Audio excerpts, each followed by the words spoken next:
Goody Headache Relief Shot 500 is the second race of the year at Martinsville Speedway, and it is the oldest NASCAR race on the circuit. It is in the 7th race of the chase for the Sprint Cup and the first race of the Eliminator Round, which means there are 8 drivers left that will be cut down to 4 for the final race.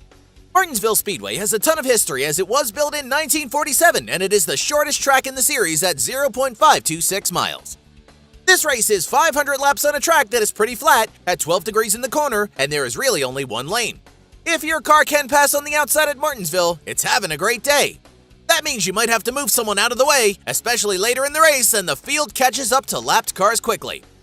Tempers can get very short fast at Martinsville, and at the late point in the season, things can heat up before you know it.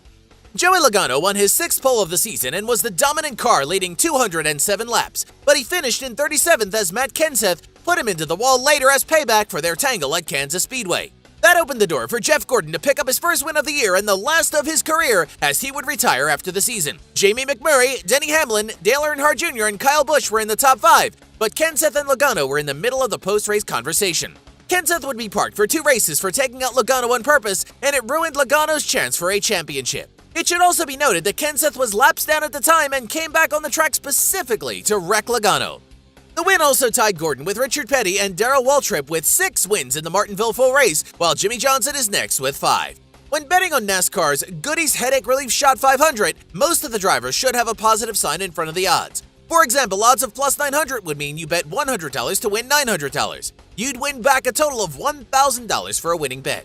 That would include your $100 stake and your $900 profit. But you might see an occasional driver that comes with a negative sign, which means they are a favorite to win the race. For example, a line like minus 175 means you would have to wager $175 to win 100 on that driver. When you see a driver with a small number, including the ones that go into negatives, that means they're favored to win the event. The driver with the smallest number on the board is, in fact, the favorite to win the race. On the flip side, you'll see drivers with numbers that get bigger and bigger in the positives. That simply means that they are underdogs, and as the numbers grow larger, they are deemed to have a smaller chance of winning the event. Johnson leads the way with an average of 5.3 in 14 starts, while Hamlin is next at 7.2 in 11 starts, including 2 wins. Kyle Busch is up there at 11.6 in 11 starts, and he is the pick to win this race after rolling over everybody in the spring, leading 352 laps en route to the win. Hendrick Motorsport has a monopoly on this race with 4 straight wins, but Joe Gibbs Racing could be taking over. We give the win to Kyle Busch.